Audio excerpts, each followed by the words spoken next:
Estamos iniciando mais um programa Viva Voz Saúde pela Rádio Nossa Senhora de Copacabana, aqui pertinho da Princesinha do Mar, pertinho da praia de Copacabana. Hoje é dia 20 de dezembro de 2025, estamos a 5 dias da celebração do nascimento do Cristo e então já começo o programa desejando um Feliz Natal a todos que estão nos ouvindo e vão nos ouvir até o dia 25. E quem for nos ouvir depois do dia 25, vale o Feliz Natal de 2026. Essa data é sempre importante que a gente celebre, mas que lembre o motivo dela, né? Porque às vezes a gente só lembra do presente e de escrever no pedido do amigo oculto que quer e tal, sortear, mas a gente esquece de quem é o aniversário, né?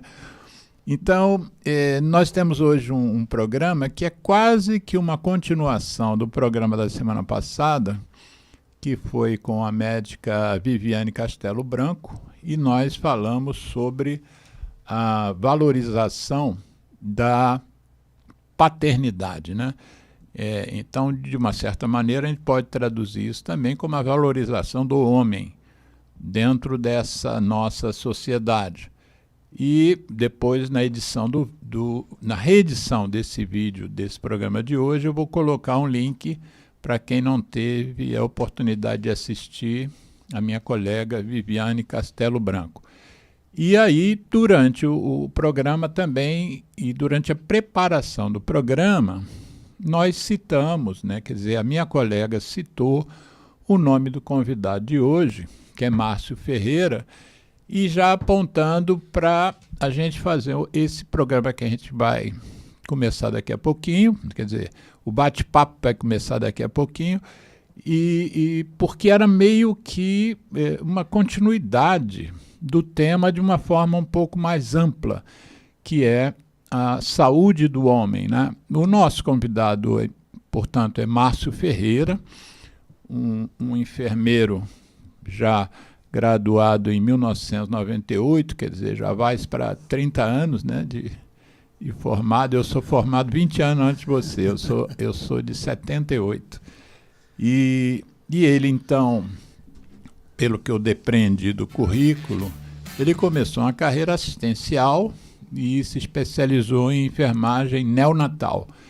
E por aí foi, trabalhando em maternidades e provavelmente em berçários, em CTIs neonatais, mas de repente eu percebo pelo currículo, é a primeira vez que nós vamos bater um papo, mas pelo currículo, ele começou a se interessar e a ter destaque na área de gestão, né? Então se preparou para isso e hoje ele é o gerente não sei se chamaria de departamento, de projeto, enfim, não sei como é que chama o setor, mas é o setor justamente do cuidado com a saúde do homem. E também dentro do currículo estava lá que além da saúde do homem também tem a saúde da pessoa idosa e de ambos os sexos, né? E é membro também de um comitê que ele vai explicar para a gente o que é esse comitê de paternidade consciente, né? Então, o programa anterior foi sobre paternidade e eu pedi que hoje a gente ampliasse um pouco, porque a paternidade faz parte, a paternidade responsável, consciente, faz parte da saúde do homem também, mas a saúde do homem é mais do que isso, né? Então, o Márcio Ferreira, eu queria primeiramente agradecer a tua disponibilidade de estar aqui num sábado de tarde. Eu sempre agradeço aos convidados. Primeiro que a nossa verba para patrocinar a vinda do convidado é nenhuma, né? Então, nós não temos ainda, né, Geraldo? Ainda não. Ainda não temos essa possibilidade. Então, não só os convidados vêm aqui de graça, como vêm num sábado na hora do almoço, né? E, enfim, a gente primeiro agradece por isso. A segunda coisa é que normalmente os convidados que vêm aqui, parece que é uma coisa combinada, mas não é. É o acaso, mas que eu revendo os programas, eu vejo que não só os convidados são tecnicamente competentes e preparados para o tema que eles vão abordar, mas são todos apaixonados pelo que fazem, né? O que faz do bate-papo não só mais gostoso, mas faz também com que as pessoas absorvam mais aquilo que o convidado quer dizer, ou a convidada, porque quando a gente faz uma coisa com paixão, é diferente. Eu já sou macaco velho, né? Eu vou para...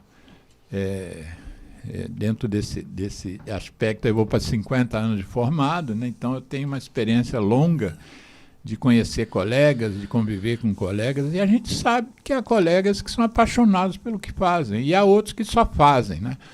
Sem paixão. E pelo que eu depreendo do teu histórico e das referências que fizeram a você, eu acho que você tem as duas coisas. É competente, é interessado no tema que aborda e que gerencia. Você também já foi superintendente de uma... Você explica aí tudo, um pouquinho do teu currículo ao vivo, mas me parece que você é um cara muito dedicado.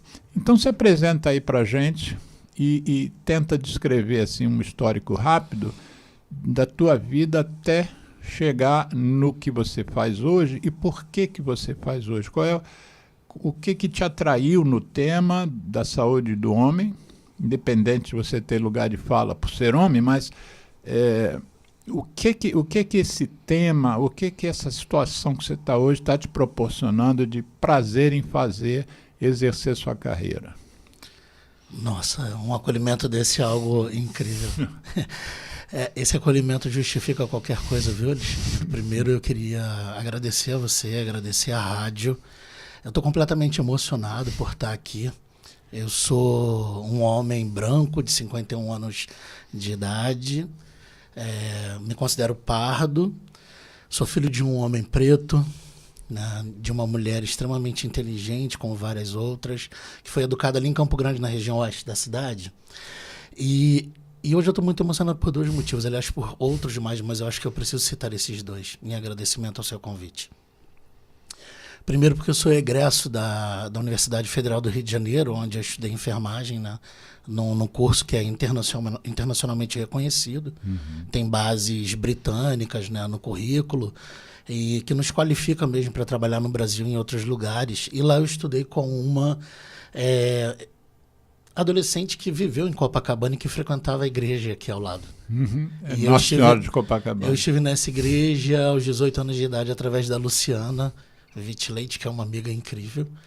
E ela falava das ações desenvolvidas aqui e de como há uma importante relação entre a igreja e o território de Copacabana que extrapola o bairro. Sim. Então estou muito feliz com isso, tá? Muito obrigado. Cito até o nome dela porque é alguém que foi importante. Eu sou alguém que vem de uma família... Nós só um breve histórico para quem não conhece aqui a região, nós estamos incrustados aqui dentro do bairro de Copacabana, num prédio que é o prédio da igreja Nossa Senhora de Copacabana, mas a rádio em si, ela é da comunidade Bom Pastor, né? Ela não é da igreja, ela ocupa um espaço da igreja, mas é de uma comunidade muito interessante chamada Bom Pastor. E após esse seu esclarecimento, assim, me conduz ao outro motivo, né, que me deixa emocionado. Eu fui criado com muita liberdade religiosa e eu escolhi conhecer a Igreja Católica aos 8 anos de idade. Minha família respeitou esse direito, mesmo a imensa maioria praticando outra fé. E eu sou devoto de Nossa Senhora, né? Sou devoto de Santa Rita de Cássia. Então eu fui criado, sendo educado, tendo uma educação cristã naqueles espaços. E dialogo com muitos amigos de religiões diferentes e vejo como a Igreja Católica propicia isso.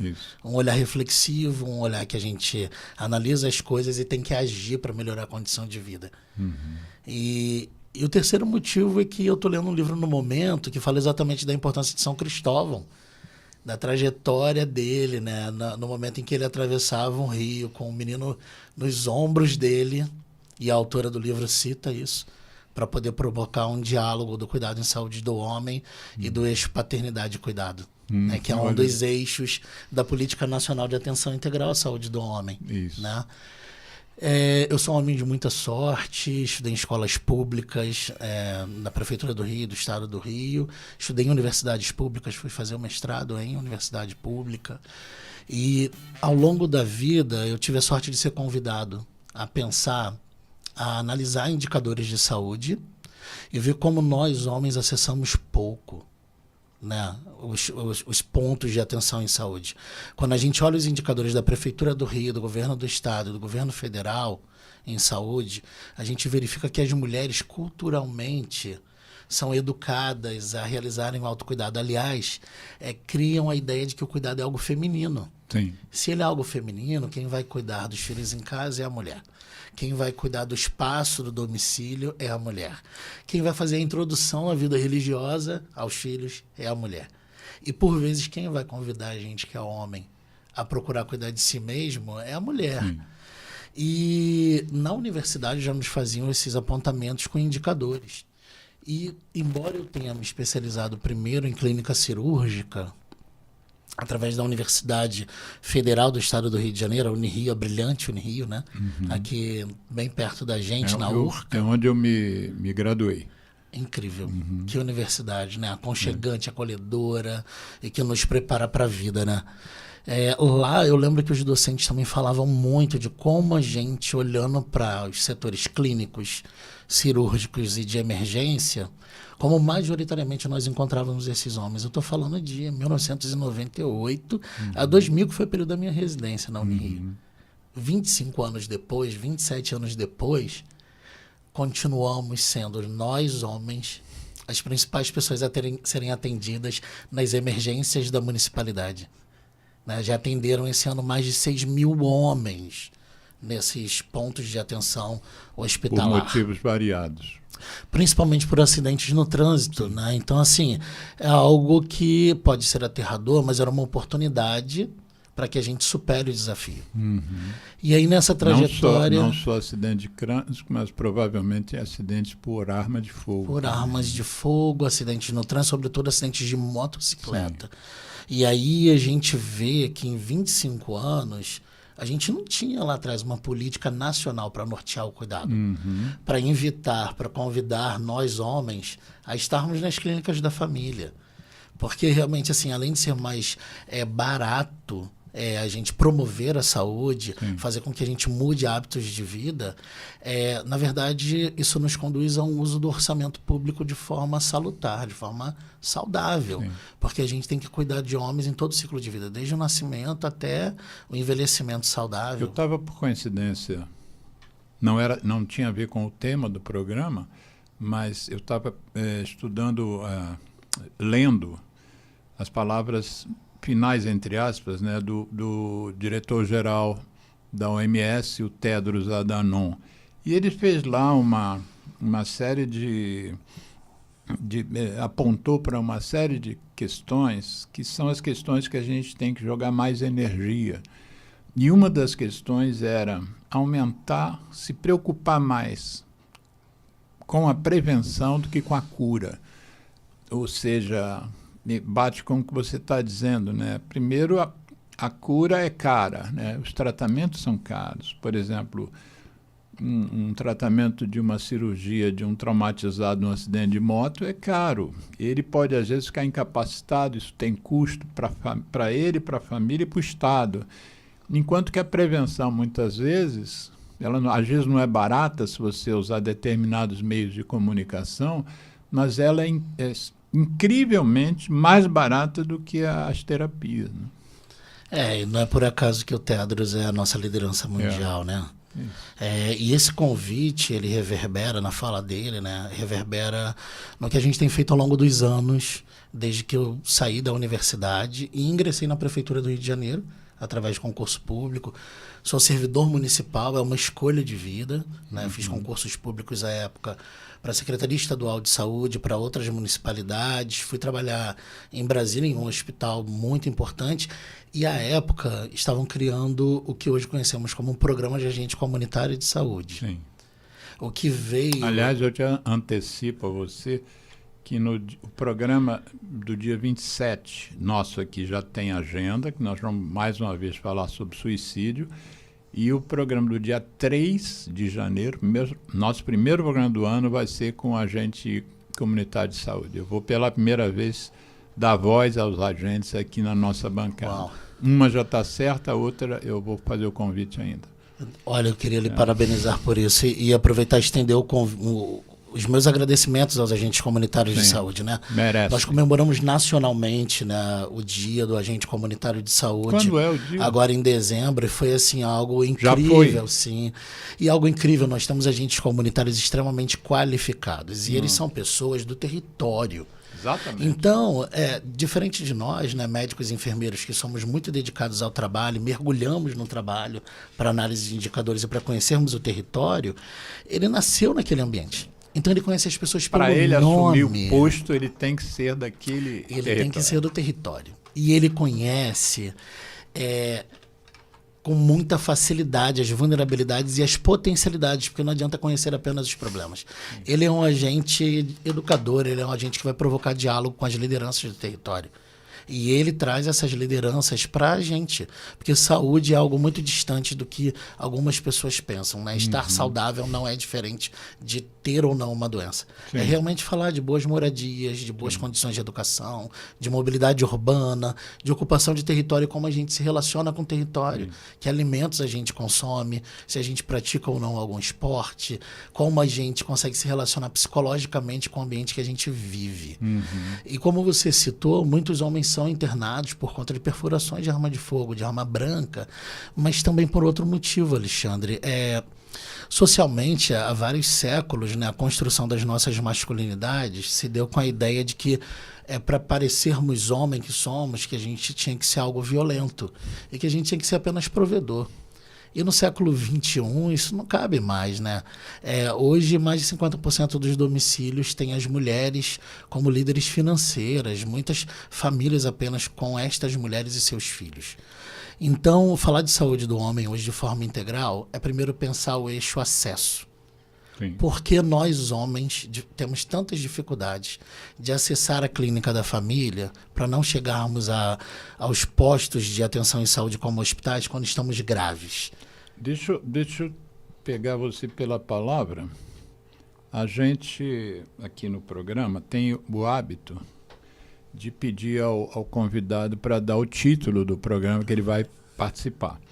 E você sugeriu, e eu aprovei imediatamente, porque tem tudo a ver, o título do programa nosso de hoje é Saúde do Homem, 5 eixos para uma vida longa e saudável. 5 eixos. E aí, você acabou de falar no primeiro, né? Que é o eixo do acesso. Mas antes de você se aprofundar nesse primeiro eixo, tenta trazer para a gente um pouquinho do histórico. Quando é que se pensou que você tinha que dar uma olhada mais geral e chegou-se à conclusão de que são 5 eixos, não são únicos, mas são 5 eixos fundamentais. De onde vem isso? Você disse que há 20 e poucos anos atrás nem se falava em saúde do homem, né? E agora não só se fala, como já parece que tem uma organização por trás, né? Que é importante. Esses eixos saíram de onde? Perfeito. Há muitos anos realmente não tínhamos uma política nacional e é algo muito parecido com a história da Política Nacional de Atenção Integral à Saúde da Mulher e da Criança. Então tem alguns motivos sociais, esses motivos da nossa organização social. As mulheres se organizaram socialmente para que elas tivessem acesso a serviço, a educação, a saúde. Partiu, vamos dizer assim, partiu das mulheres essa organização? Partiu do movimento feminista, partiu da reforma sanitária. Eu acho que esse é o principal ponto de atenção. Tá. O grande marco definidor das políticas de atenção integral à saúde da mulher, da criança, do homem e da pessoa idosa tem relação direta com a reforma sanitária, que moveu muitos atores sociais para além dos atores tradicionais da saúde.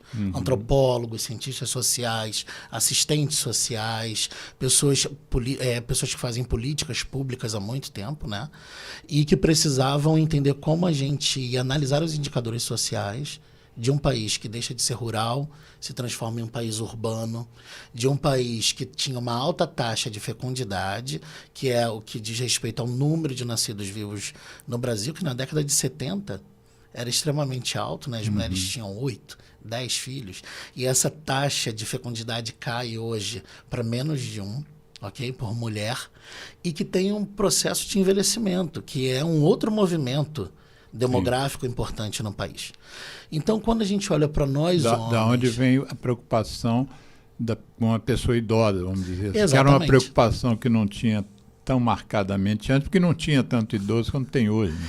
Exatamente. E aí a gente tem um segundo momento importante da construção das políticas públicas de atenção aos homens. Em 2005 acontece um encontro de prefeitos e prefeitas do Brasil. 2005, e acontece uma série de pactos. Um deles é o Pacto pela Saúde. Geral. E nesse momento, olham para os indicadores. As crianças morriam nas décadas de 60, 70 e 80 por causas que eram assim evitáveis, doenças diarreicas, doenças respiratórias, e a gente viveu isso, né? Você como médico e eu como enfermeiro, a oferta de diagnósticos e cuidados, e de tecnologia de cuidados a essas crianças, e de doenças imunopreveníveis. Então, o Brasil olhou para isto através desta pactuação. Em relação às crianças, inicialmente. As crianças, para que gestores, né, no caso de saúde, prefeitos, prefeitas, governadores e o Ministério da Saúde e eventuais presidentes investissem para reduzir mortalidade infantil. O mesmo aconteceu. Isso deve ter vindo cursando paralelo com a criação, que eu não tenho precisamente datas, mas do Programa Nacional de Imunizações, né? Exatamente. Que isso deve ter sido uma preocupação, como evitar que essas crianças adoeçam tanto por doenças infecciosas preveníveis. O Programa Nacional de Imunização nasce na década de 70. Isso. Então ele está aniversariando nesse momento. Nós temos uma cultura construída na qual nós somos convidados a buscar esses imunizantes. Isso. O Brasil é um país muito importante nisso, né? Uma das referências internacionais. Sim. A gente tem vivenciado uma baixa cobertura de vacina em alguns locais do país, porque tem um movimento anti-vacina que não é novo. Vamos lembrar, né? O Rio de Janeiro é o local onde teve a revolta da vacina. Sim. Então, assim... Era varíola, né? Exatamente. E aí a gente passa por muitos momentos a ter que dialogar com adolescentes, jovens, adultos e idosos, para que eles também sejam convidados a entender o benefício de uma tecnologia como essa, como a vacina. E hoje a gente já na cidade do Rio de Janeiro tem indicadores incríveis, né, de cobertura vacinal. Porque nós estamos num momento mais difícil, porque é um momento em que existem as redes sociais. E esses antivacinas atuam fortemente nessas redes, né? Então, é um trabalho que não se tinha, vamos dizer, um trabalho de convencimento que não se tinha 40, 50 anos atrás, né? Onde a ciência não tinha tanta voz também como tem hoje, mas não tinha tanta voz contra a ciência, né? Não é que não tivesse voz contra a ciência, mas essas vozes não tinham a repercussão que tem hoje, né? Hoje você faz um post falando mal da vacina, você vai ver, tem 200 mil pessoas viram aquele post, né, e curtiram. Alexandre, tu fez com que eu voltasse à minha infância e adolescência, né? Porque eu lembro assim, olha, a gente lutava para erradicar doenças importantes como poliomielite. Sim. E quando eu estava na escola pública, eu lembro de receber algumas vacinas ainda com pistola. Sim, eu lembro. Não é? E eu lembro que as professoras, porque o Ministério da Saúde ele nasce do Ministério da Educação, né?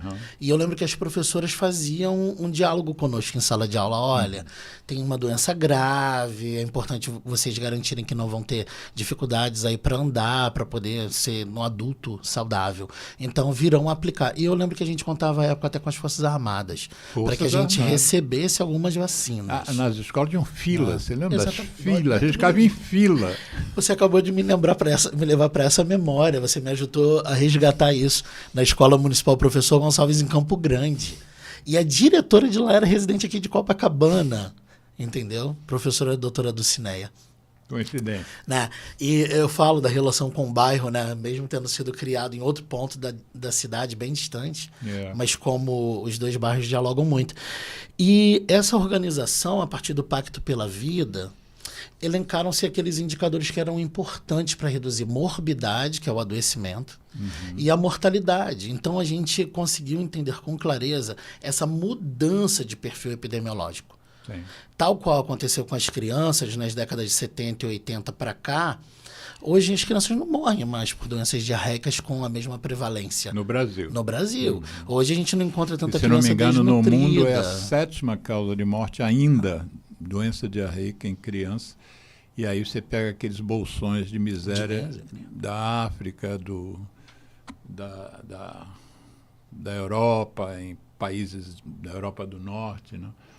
Então, enfim, ainda é uma lástima ainda, né? Para o mundo, Até dentro do Brasil existem muitas disparidades, Sim. né? Assim, o Sistema Único de Saúde, como ele nasce com as leis orgânicas, né? Ele, na década de 90, ele nasce com algumas diretrizes, né? E algumas colunas, né? Isso é extremamente importante. O SUS está fazendo 35 anos, fez 35 anos esse ano. Isso, Alexandre, então a gente tem que comemorar muito. Porque não fosse o SUS, a gente não olharia para a atenção integral de saúde da criança, atenção integral à saúde da mulher, da pessoa idosa, e tampouco nasceria há 16 anos a Política Nacional de Atenção Integral à Mas Saúde pula do então Homem. da criança e pula para a mulher. Como é que foi essa coisa histórica dessa atenção à mulher antes de chegar na gente? A mulher, ela, na verdade, por conta de muitas necessidades sociais, né, de reconstrução da importância dela dentro da sociedade, teve que se organizar melhor, né, para que ela pudesse ser vista. Então, a gente também tem uma migração de comportamento, uma mudança de comportamento importante a partir das políticas públicas de saúde, para que mulheres não morressem por doenças prevalentes como câncer de colo de útero, câncer de mama, né? Então eu lembro também das campanhas nas décadas de 80 e de muitas mulheres que ainda precisavam, para ter acesso ao sistema de saúde, ter carteira assinada. E aí a gente fala da criação do SUS. Não só mulheres, homens também. Não é isso. E eu lembro que minha mãe, para poder ter a garantia da consulta, tinha que comprovar, né, que tinha um vínculo de CLT. E eu conhecia mulheres e homens que não tinham quaisquer vínculos e que eles não havia essa garantia de atendimento. E, então, reveja, a gente pensando isso, parece... A gente, depois de 35 anos do SUS, a gente pensar que você só teria direito, por exemplo,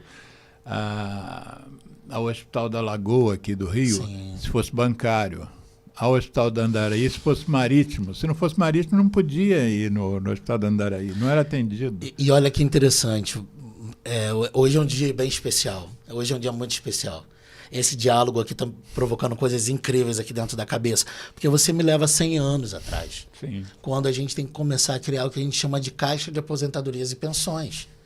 Então, os ferroviários se uniram há tantos anos e começaram a guardar um pouco do seu dinheiro, pensando em suas aposentadorias ou processos de adoecimento, e se precisassem de pensão para eles e para suas esposas, né? E depois essas caixas de aposentadoria se solidificam e dão origem a institutos de aposentadorias e pensões.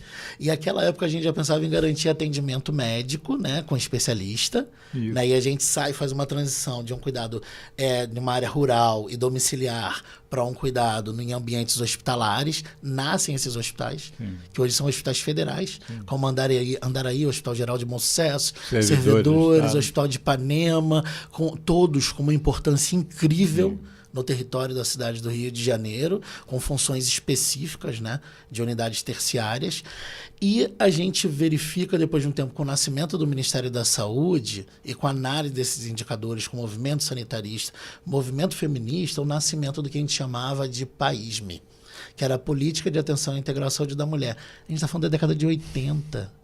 PAISME. O PAISME, lembra? Não lembro dessa. O PAISME, porque assim, começam a olhar para as mulheres, há uma necessidade de olhar para a mulher para além do ciclo gravídico puerperal, além do fato dela estar grávida e acabar de nascer o bebê, né? Porque essas mulheres têm outras necessidades e morriam tinham antes e tinham depois de engravidar. Exatamente, mas assim, ainda não se falava tanto do período do climatério, da menopausa, não se falava muito das necessidades de direitos reprodutivos.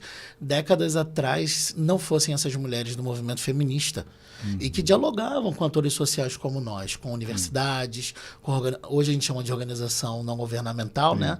E a gente tinha uma grande influência norte-americana dentro do território brasileiro, com a existência da BenFam, Sim, bem claro. que falava do acesso a alguns meios para evitar uma gravidez indesejada. Isso.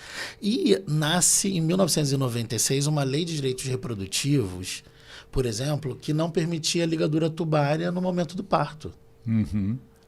Né? E era uma época que a gente falava de outras formas de evitar gravidez, como o uso do diafragma, do côndom, que a gente chama muito de camisinha aqui no Rio de Janeiro, dos métodos naturais, para que a mulher pudesse conhecer muito do seu ciclo menstrual e entender, né, como é que ela poderia, se não quisesse usar os métodos de barreira, também evitar. O LANC, esse aleitamento materno exclusivo com a amenorreia, né, que também é um método seguro e que a gente pode associar pílulas depois de alguns dias do puerpério para evitar que essa mulher engravide tão logo tenha tido seu filho. Mas reparem, tudo muito voltado ainda para o corpo da mulher.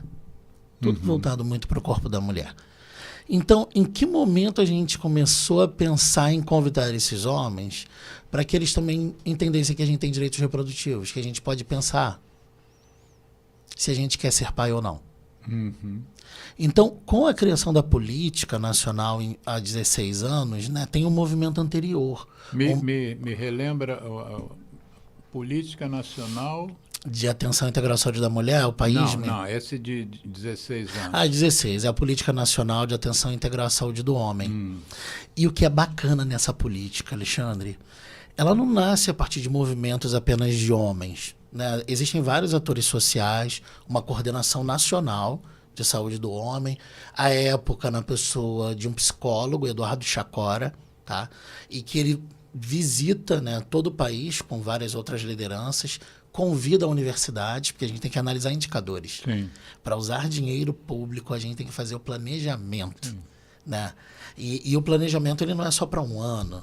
A gente tem outras ferramentas de planejamento que tenham longitudinalidade, como o PPA, o Plano Plurianual, que todas as prefeituras, governos estaduais e federal têm que fazer.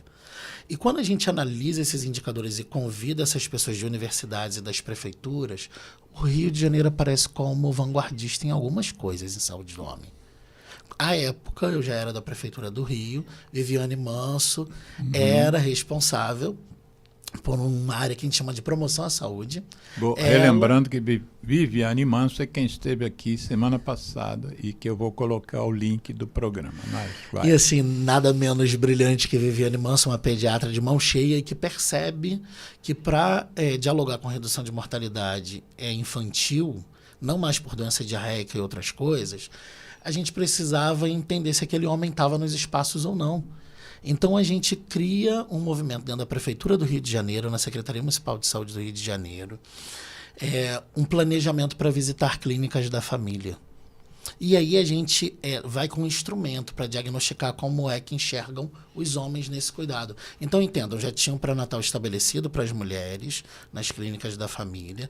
Existia uma boa cobertura de clínicas da família à época, né? Nosso secretário era o Daniel Sorães à época. Né? Ele foi subsecretário e depois já secretário. A gente visita 53 unidades básicas de saúde e lá a gente apresenta um questionário. Como acontece para o hospital ganhar o título de Hospital Amigo da Criança, o IAC? A gente segue aquele modelo. E lá a gente vê, olha, não, aqui a gente ampliou o horário de funcionamento porque os homens trabalham longe. Então eles não estão tendo acesso porque eles trabalham na Zona Sul, eles trabalham no centro do Rio e voltam para Santa Cruz, eles voltam para Bangu, eles voltam para dentro da Rocinha. E 3 horas de ônibus para ir, 3 para voltar, mais o período de trabalho. Exatamente. Então, a gente, ouvindo esses gestores, essas pessoas que garantiam cuidado, médicos, enfermeiros, técnicos, os brilhantes agentes comunitários de saúde, eles falam, então a gente conversou com a coordenação local e ampliou o horário para entender se a partir disso esse homem viria. Existia uma experiência que me chamou muita atenção num bairro chamado Bangu. Tem uma região chamada Catiri, na altura da Avenida Brasil, né, já perto daquele Morro do Mendanha, onde a serra é linda, né? E a equipe de saúde da família entendia que tinha um lixão à época, que não existe mais. E olhou para aquele território e falou, nossa, os homens estão trabalhando lá. Ou a gente vai para onde os homens estão, para ouvi-los, para construir uma linha de cuidado, e essa expressão linha de cuidado é importante para o nosso diálogo, ou ele não vai estar perto da gente. Esse homem não vai acessar o serviço. E eles foram para dentro do lixão, Alexandre. para garantir que aquele homem seria ouvido, que ele seria acolhido, que ele poderia dizer o que estava acontecendo com ele e, a partir dos sinais e sintomas, eles pudessem providenciar cuidado, acesso à vacinação, acesso a medidas que a gente chama de antropométricas, né? Saber a estatura, o peso, calcular o famoso índice de massa corporal, entender como eles se alimentavam, se eles usavam tabaco, se eles consumiam álcool, com que frequência, se desejavam ser pais ou se eram pais. Inicialmente vocês foram em 53 clínicas da família. Sim. Mas depois disso vocês ainda foram fazer um trabalho de campo fora das unidades de saúde. Fomos, Alexandre, porque nós visitamos 53 e naquela época existia o que a gente chamava de uma avaliação de qualidade. Então nós premiamos 13 clínicas da família por serem exemplares no acolhimento aos homens, para além do eixo paternidade e cuidado. Então eles nos mostraram que precisavam mudar a linguagem. Se você pensa assim hoje... Não só o horário, mas tem que mudar a linguagem também. A linguagem, porque o homem acha que aquele lugar não é para ele. Vou citar o exemplo, maternidade. Se a gente fala hoje assim, pergunta a qualquer pessoa aqui em Copacabana hoje, vê um casal passando, fala, nossa, quem está grávido? É muito provável que todos respondam, ela está grávida. Se ela está grávida, a responsabilidade da gravidez recai sobre ela. Mas pensar políticas públicas também nos conduziria a pensar apenas nelas. A garantia de pré-natal, de exames, de resultados de exames, de saber com que frequência ela teria que estar conosco, médicos, enfermeiros, técnicos e agentes. Então a gente garantiria o acolhimento a ela. E a masculinidade construída há séculos nos trouxe a isso. Hoje o que a gente vê é um grande movimento de homens, já hoje eu falo algumas décadas, que se perguntam que tipo de pais tiveram. E que tipos de pais eles gostariam de ser. E essas duas perguntas, essas duas expressões que eu acabei de usar, compuseram durante anos um grupo criado na maternidade Carmela Dutra, no Lins de Vasconcelos, uma maternidade extremamente importante naquela região ali do Meier, onde há um grupo reflexivo de masculinidade e cuidado. Não então, é o Comitê de Valorização da Paternidade, não é isso? Não, o comitê é uma instância superior a isso. Tá. Então, lá nessa maternidade, um grupo de mulheres e homens, e à época eu trabalhava lá, mas eu não fui essa pessoa que fez essa reflexão. Eu tive o privilégio e sorte de ser convidado a participar. Então, um grupo de mulheres e de homens, dentre eles o enfermeiro chamado Marcelo Costa, que era o responsável pelo ambulatório, pela internação de casais grávidos, e trabalha também no Instituto Nacional de Cardiologia de Laranjeiras, eles viram uma coisa, falaram, os casais vêm ao pré-natal e na hora de chamar o casal, a gente manda a mulher entrar e pede para o pai ficar lá fora. E a Viviane descreve isso. Não, a gente percebeu isso nas visitas. A Viviane mencionou isso no programa. Sim. Aliás, deixa eu fazer um reparo, porque eu conheço a Viviane, inclusive é o nome que eu pus no card, Viviane Castelo Branco. 2 vezes você falou Viviane Manso e eu não associei a mesma pessoa, né? O nome de guerra para você dela é Viviane Manso. Sim, porque tem um convívio muito próximo. Em geral, trata as pessoas com nome e sobrenome. Isso não é tão comum pra gente que é carioca, concorda? Isso não é muito comum. Eu falei do Marcelo, foi Marcelo Costa. Costa, exatamente. Eu gosto de sublinhar e valorizar. Não, eu também não gosto de falar, por exemplo, como muita gente fala, o FRJ. É o FRJ, é a Universidade Federal do Rio de Janeiro, não tem negócio de UFRJ. Mas fala. E nesse momento... é brilhante esse diálogo. E nesse movimento, a gente percebeu naquela maternidade que os homens estavam. Porque sempre disseram, não, os homens não vão. Mas numa maternidade de alto risco, eles estão. Mas não entrava na sala de consulta? Não entrava, mas não é porque somente eles não queriam, eles não eram convidados. Havia um apagamento da figura do homem. E para pensar a saúde do homem, a gente não pode realizar apagamentos sociais. E as publicações de psicólogos, antropólogos, cientistas sociais, assistentes sociais, nos levam a entender isso. E são os pediatras, os obstetras, os enfermeiros e técnicos na atenção hospitalar que traduziram isso em reuniões e falaram, a gente vai ter que fazer o caminho desses casais. E aí a gente leu um camarada chamado Merri, que falava assim, olha, em tudo você tem que fazer o caminho terapêutico. Quem era esse Merri? Agora eu quero grande pesquisador e que fala não usado só apenas na área de saúde, mas na área de educação também. De onde que ele é? É brasileiro, escritor. Merri. E ele fala muito dessa necessidade do que a gente chama de caminho terapêutico. E a gente foi fazer esse caminho terapêutico. Para fazer o caminho é como planejar uma viagem, né? Você tem que se perguntar para onde vai, como vai, com quem vai. Na época a gente fez um instrumento e se comportou como se fosse um casal grávido. E foi desde a entrada da maternidade ao pré-natal e vendo tudo que impedia a presença do pai. Vimos que ao chegar tinha banheiro, apenas feminino. Então, se esse homem quisesse ir ao banheiro, ao toalete, ele ia para o bar. Se ele fosse ao bar, ele voltaria para o pré-natal? Ele não voltaria. E a gente viu isso. Na hora que ele olhava para as paredes, ele só via imagens de mulheres. Não eram banheiros unissex, era um banheiro para mulheres só.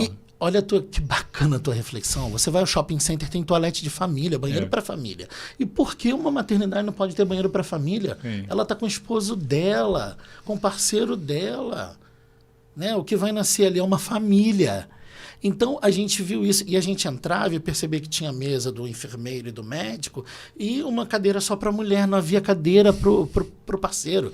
Então, se a gente tivesse que oferecer um teste rápido para detectar se ela tem sífilis, a gente estaria privando o casal de ofertar o mesmo cuidado ao homem. Sim, no mesmo momento. No mesmo momento. E isso é importante demais, porque não falta teste rápido. Sim. Né? E a gente tem que fazer um pré-aconselhamento, porque se você tiver que dar uma notícia difícil... É bom que já tenha falado antes. Isso reduz violência contra a mulher. Então a gente começou a perceber que a Política Nacional de Atenção e Integração à Saúde do Homem nos convida a sermos homens não violentos. Sim. Porque nos convida a pensar que tipo de homem a gente é e quer ser. Mas nos convida também a pensar que tipo de relação a gente quer construir com as parceiras. E naquele momento a gente falou, opa, a gente tem que oferecer então os testes rápidos. Muitos homens não sabem sua tipagem sanguínea.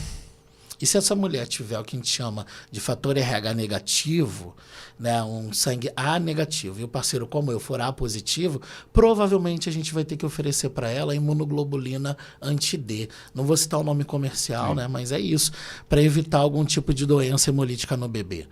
E se hoje nós descermos e perguntarmos no jogo do Flamengo, Fluminense, Vasco da Gama, que vai ganhar amanhã, vai ser campeão amanhã, nem Você é meu time. Vascaíno? Sou flamenguista. Ah, meu Deus. Sou flamenguista. Você é o único flamenguista torcendo pelo Vasco. Eu não conheço carioca. Dois, você é um. Cara, eu sou mas muito... vocês fizeram o Fla Madrid, você lembra disso? Lembro. Não, eles fizeram, eu por escolha, é isso. Para quem não sabe, o Vasco foi disputar o Mundial com o Real Madrid, a torcida do Flamengo criou uma torcida chamada Fla Madrid, com camisa e tudo, metade do Real Madrid, metade do Flamengo. Nunca perdoei. Alexandre, eu não conseguiria fazer isso não, seria lutar muito contra quem eu sou. Eu tenho um cunhado incrível, veio para a família certa, o Cláudio, muito vascaíno. Minha sobrinha Cláudio, Maísa. Um abraço, Cláudio. Minha sobrinha Maísa, extremamente vascaína. Maísa, parabéns. Né? E minha irmã era tricolor e virou flamenguista porque tem uma relação familiar maravilhosa. Legal. Ela sabe que ela tem direito a ser tricolor, mas há uma escolha. Então, assim, tem o Marcelo Costa, que é esse meu amigo enfermeiro que ajudou a criar o pré-natal do parceiro, vascaíno. Adorei esse nome, pré-natal do parceiro. E aí, repare, dentro da maternidade, a gente viu que chegavam muitos homens. Então, se eu tenho uma taxa de cobertura de estratégia de saúde da família que suplanta, é maior que 75%, se esse casal está grávido durante 9 meses obstétricos, mas são 10 meses cronológicos, né? Eles vão à clínica da família, que está fazendo um excelente trabalho. Porque se eu tenho homens hoje nas maternidades no pré-natal de alto risco, é sinal que lá na atenção primária a equipe soube acolher o casal. Sim. Inclusive para pensar, se eu trabalho em nome da família, eu não separo o homem da mulher. Se eu trabalho em nome da família, se eu quero essa família junto, se eu quero essa família saudável, que essa criança cresça na presença de mães e pais, eu tenho que olhar para a gravidez entendendo que ela é socialmente construída, que ela é antropologicamente construída. Então eu tenho que olhar para esse homem, ouvir esse homem. Nós fizemos um programa aqui anterior, acho que foi em agosto, no dia 2 de agosto, Dia Mundial da Amamentação. Nós fizemos um programa aqui com a Bruna Fernandes, que é minha colega enfermeira, obstétrica, como você foi, ainda é, né? Ela é do município de Duque de Caxias, que eu trabalho uma vez por semana lá, eu trabalho com tuberculose lá. E eu a conheci, e aí a convidei, fizemos um programa, vou botar o link desse programa no nosso aqui na reedição e vou mandar o link para você. E ela comentou que o momento da amamentação, muitas vezes, é como se fosse um problema dela. né? Não do pai.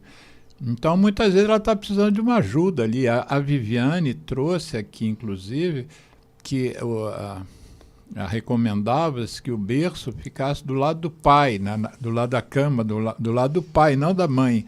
Aí o pai é que levanta, pega a criança e coloca a criança nos braços da mãe, por exemplo, de madrugada, né?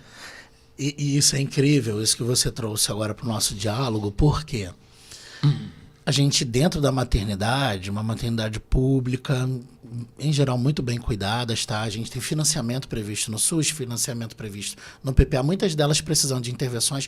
Como a gente viu, né, ao longo desses últimos anos, é uma profunda e planejada ação do nosso secretário lá dentro, e eu fui superintendente de maternidade durante 4 anos, tive essa oportunidade de vivenciar, como você falou, com os olhos brilhando, com os colegas de todas as especialidades, a oferta desse cuidado.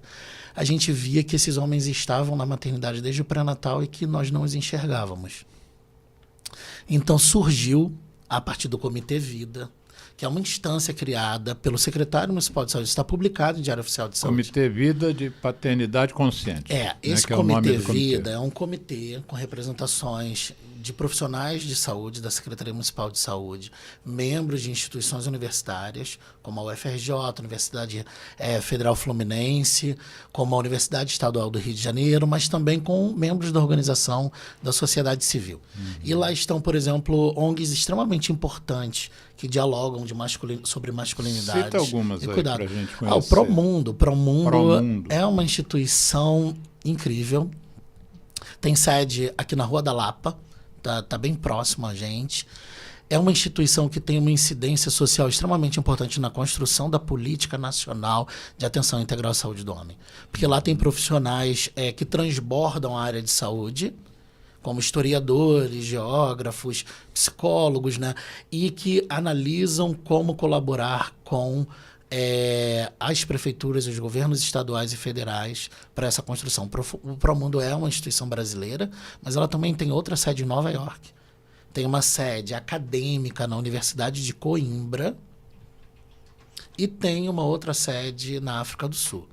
Olha, gente. Então, entendamos como é uma oportunidade boa da gente trazer aqui também, alguém para cá para conversar sobre isso. Exatamente. E eles nos ajudaram a criar alguns métodos para que a gente pudesse enxergar esse homem e trabalhar com ele. Quais são os métodos? Um método ele está presente no Manual P. Manual P vocês encontram lá no site do Promundo.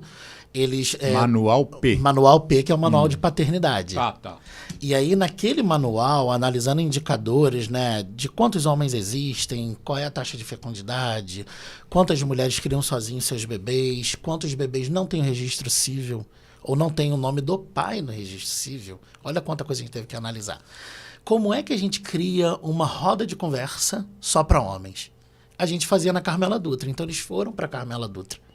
Promundo foi para lá. Promundo foi para Carmela Dutra nos ajudar. É uma coisa de duas mãos, né? Porque eles ensinaram a vocês muitas coisas e vocês a eles. Exatamente. E nossos nomes estão nesse manual. A Prefeitura do Rio, o nome dos profissionais das áreas técnicas, Viviane Manso, da psicóloga Maria Luísa de Carvalho. Maria Luísa também vai ser, por sugestão da Viviane, nós vamos convidá-la para ela vir aqui. Olha, eu nem vou cometer ela foi citada várias vezes no programa da Viviane.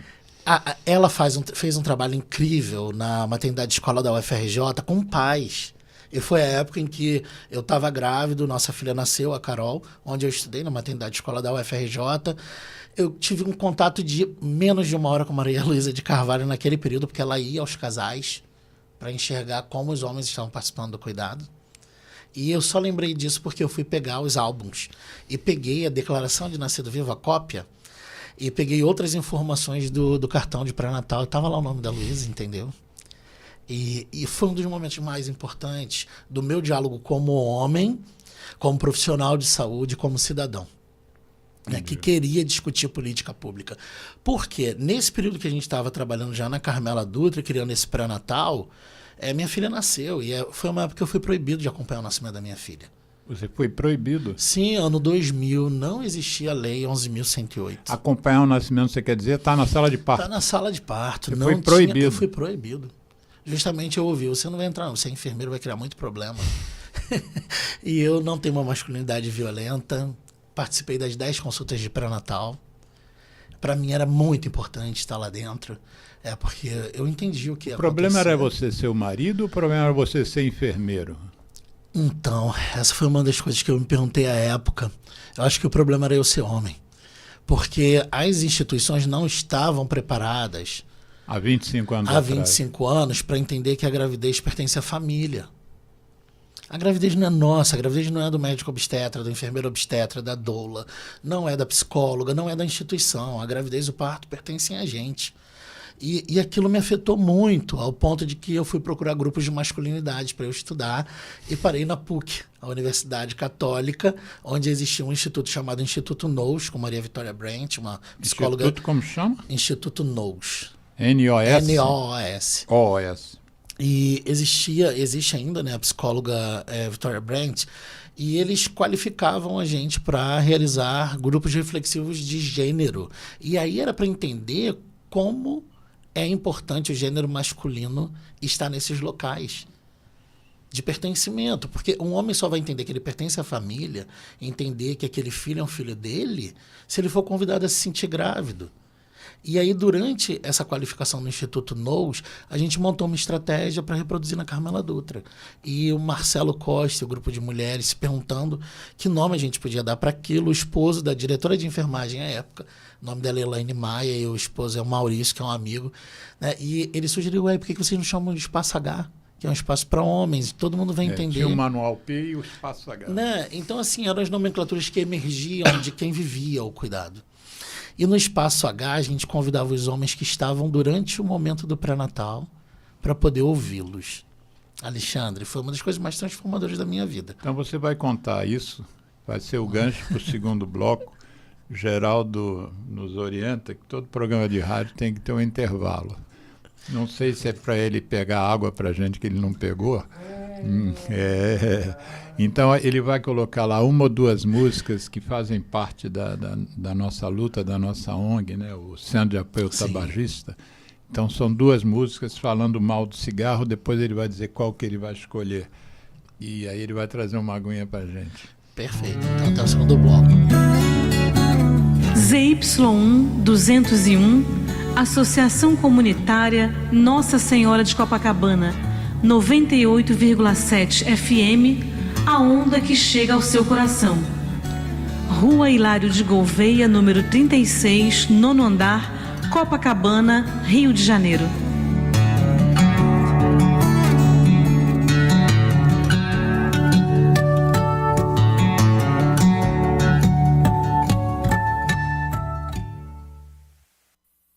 Eu me chamo Tony Garrido, junto de Vange Souza, a gente convida a dizer não ao cigarro, não ao tabaco.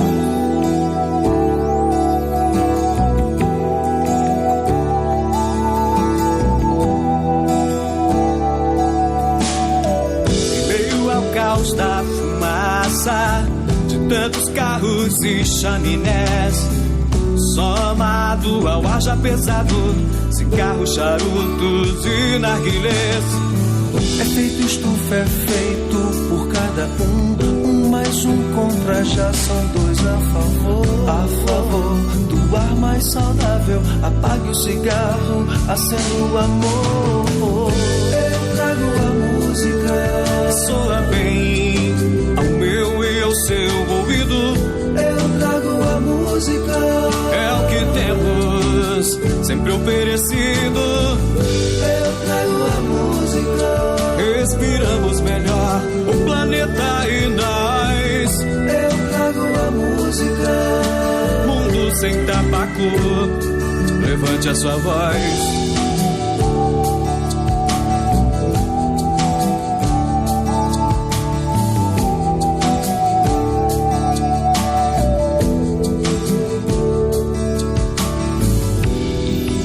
Eu trago a música, soa bem ao meu e ao seu ouvido.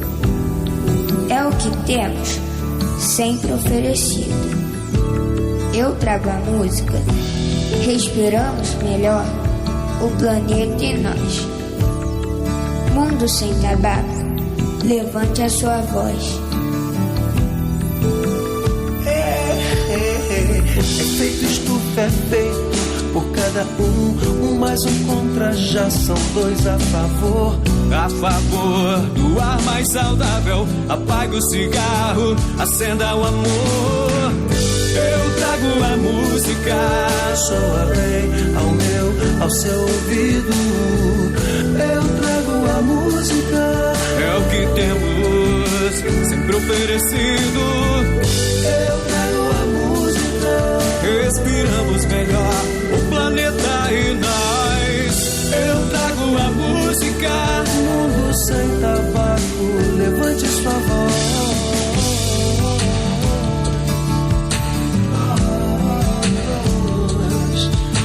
Levante a sua voz, levante a sua voz.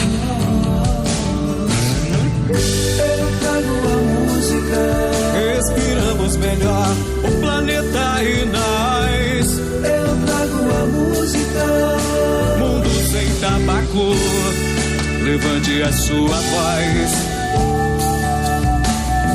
Eu me chamo Vange Souza, junto de Tony Garrido, a gente te convidou a dizer não ao cigarro, não ao tabaco.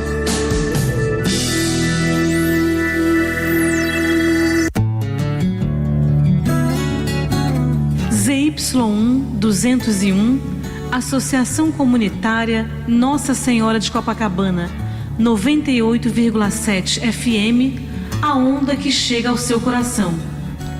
Rua Hilário de Gouveia, número 36, 9º andar, Copacabana, Rio de Janeiro. Estamos retomando o programa Viva a Voz Saúde deste sábado, 20 de dezembro de 2025, e tendo a satisfação de estar batendo esse papo aqui com o enfermeiro Márcio Ferreira, que é o gerente da linha de cuidado da saúde do homem e das pessoas idosas. Aliás, não vamos, da Secretaria Municipal do Rio, não vamos fechar o programa sem falar um pouquinho que seja sobre a questão das pessoas idosas, para não passar batida essa sua gerência, né? Então, vamos continuar da onde a gente parou, que nós estamos falando sobre, continue aí a sua reflexão. A gente percebeu lá naquela maternidade, através dessas discussões com Brasília, né, com a Coordenação Nacional de Saúde do Homem. Só para eu não deixar de valorizar. A música que tocou no intervalo chama-se Eu Trago a Música, para não tragar cigarro, né? Não tragar fumaça. E ela é composta pelo Tony Garrido, do Cidade Negra, e pelo meu parceirão amigo Vange Souza. Então, traguem música e não fumaça de cigarro. Prossiga, Márcio Ferreira. Vou aproveitar para fazer um diálogo com a tua fala. Porque nesses grupos reflexivos de masculinidades e paternidades, a gente perguntava aos homens que tipo de pais eles tiveram. Uhum. E muitos deles iniciavam fazendo colocações muito queixosas sobre os pais ausentes, né? E em pouco tempo eles faziam falas amorosas sobre os pais. Lembrando que os mesmos, porque eles lembravam que os pais não estavam cuidando fisicamente com a mão, cuidando do cabelo, dando banho, preparando a comida, mas que ir trabalhar também era uma forma de cuidar e que resolvemos chamar apenas de ser o grande provedor. Sim. Mas não era, uma forma de cuidar, e eles traduziam isso ao longo de 15 anos nesses grupos.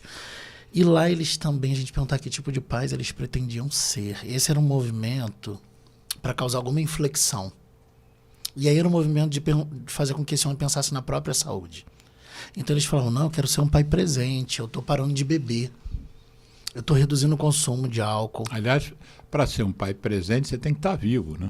É isso. Você tem que cuidar da sua saúde, porque o pai não é só naquele momento que nasceu, né? Eu tenho filhos de 30 e poucos anos, eu sei que eu ainda tenho alguma importância na vida deles. Se eu tivesse morrido há 10 anos atrás, a minha vida de paterno teria sumido, e a deles, né? Teria perdido o pai. E é isso, Alexandre, porque até nos casos em que há uma separação do casal, né? Sim. Pode existir ex-esposa, mas não existe ex-pai nem ex-mãe. Não. Então é um compromisso realmente para a vida toda. E eles nos convidaram a outras reflexões nas falas deles.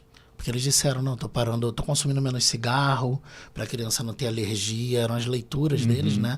Alguns falavam que estavam reduzindo o consumo de cerveja porque não tem que comprar fraldas. Então passava, né? Era uma coisa do diálogo com questões financeiras, mas que falavam de hábitos saudáveis.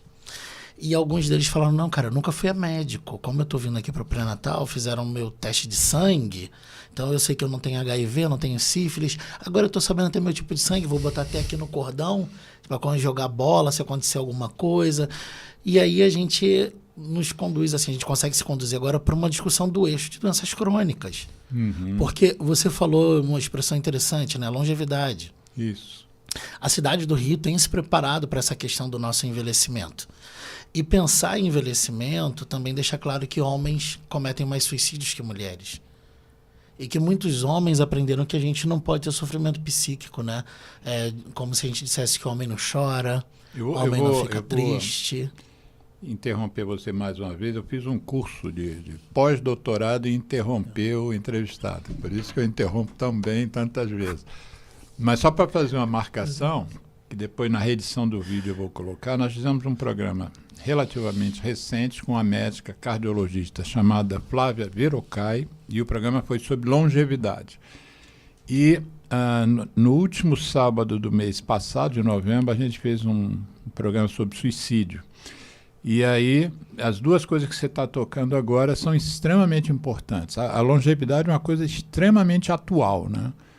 Então, a gente conseguiu, inclusive, pela metodologia, a tecnologia das vacinas, interromper uma quantidade muito grande de adoecimento e morte por doenças infecciosas, mas hoje 72% das mortes são por doenças que a gente está chamando de doenças crônicas não transmissíveis, mas que o povão não tem intimidade ainda com essa terminologia, né? Não transmissíveis é porque não há infecto contagioso. Então, mas que está matando muito, porque nós estamos mais longevos, então é o câncer, é o diabetes, é o infarto, é o AVC, é o enfisema, né? A DPOC, é o próprio Alzheimer, que é a 6ª causa de morte no mundo.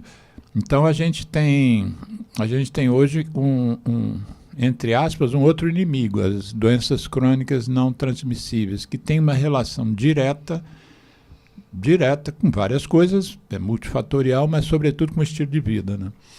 Então é engraçado que uma das coisas que você diz que a mulher, e você diz não, é uma coisa que é conhecida, que a mulher é mais preocupada, ela se ocupa mais, até mais do que se preocupa, ela se ocupa mais dos cuidados com a saúde própria, do me fugiu, você falou no início do programa. Do autocuidado. Autocuidado. Exatamente. Mas a gente tem que lembrar uma coisa, que eu lembro porque eu sou especialista em tabaco, né?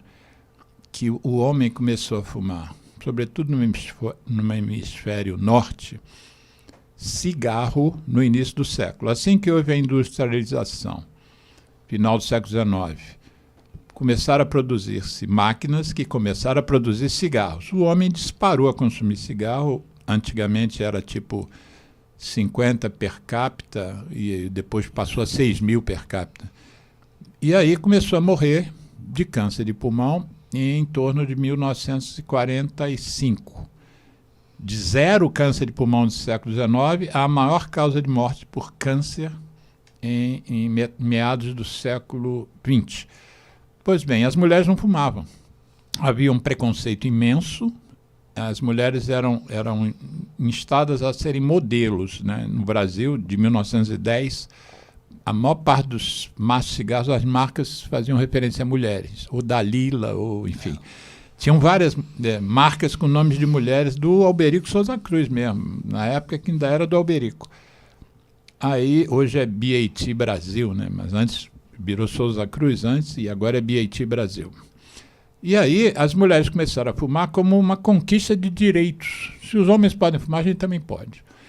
Então os homens não tinham câncer de pulmão no século XIX e as mulheres não tinham câncer de pulmão até metade do século XX.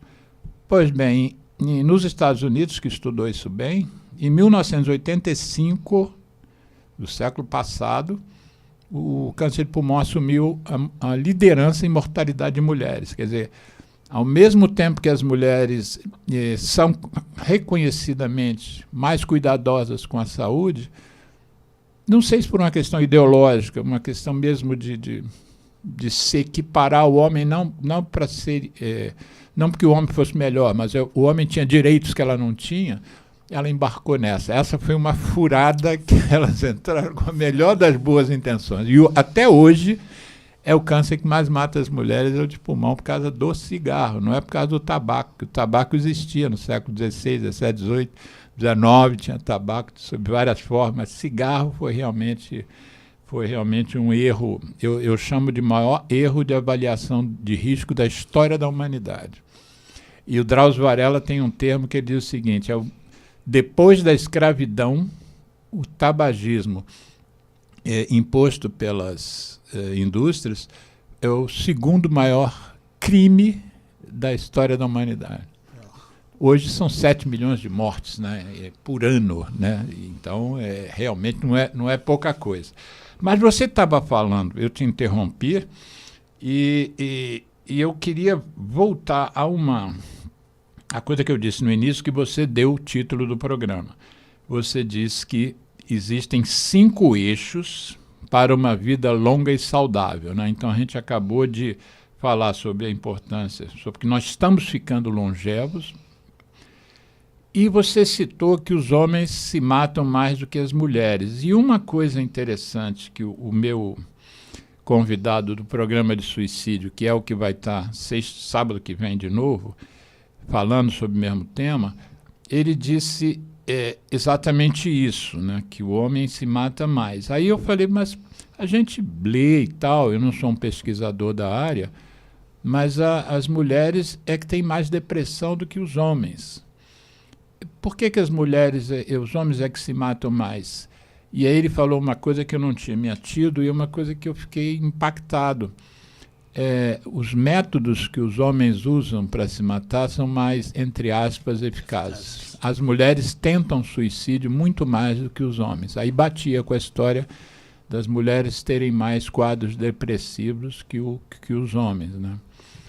Mas então vamos falar do eixo, a questão que é o terceiro eixo aqui nessa lista que eu peguei do Ministério da Saúde, que são as doenças prevalentes. Então, você citou o título do programa, 5 eixos para uma vida longa e saudável. Falamos sobre acesso e acolhimento, falamos sobre paternidade e cuidado, e a questão das doenças prevalentes, que no texto aqui do Ministério diz assim: prevenção e tratamento de condições comuns, como doenças cardiovasculares, diabetes e câncer de próstata, né? Nós estamos falando de homens. Como é que você, que está lidando com a questão da saúde do homem, trabalha essas doenças que são mais, primeiro, só de homem, como o câncer de próstata, mas outras, que são dos dois gêneros? Alexandre, é extremamente importante olhar para esse eixo, porque a gente precisa dialogar com os pares, né? Para garantir a oferta de cuidado. O que você chama de dialogar com os pares?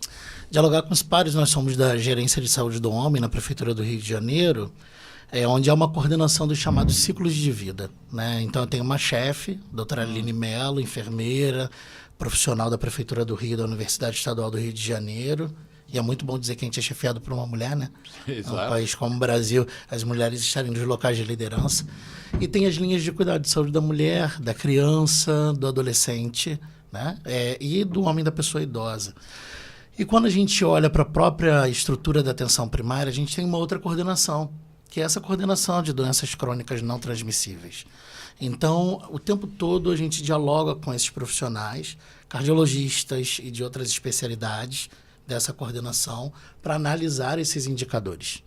Então, quando a gente olha para a história, né, de envelhecimento, e a gente lembra que a Política Nacional de Atenção Integral à Saúde do Homem, ela faz um recorte entre a Política de Atenção Integral à Saúde da Criança e Adolescente e a da pessoa idosa, né? A Política de Atenção Integral à Saúde da Pessoa Idosa fala de pessoas com 60 anos ou mais, A Política Nacional de Atenção e Integração do Homem fala de homens entre 20 e 59 anos, 11 meses e 29 dias.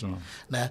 E a gente olha para como a gente se relaciona com o mundo e como a gente estabelece hábitos de vida.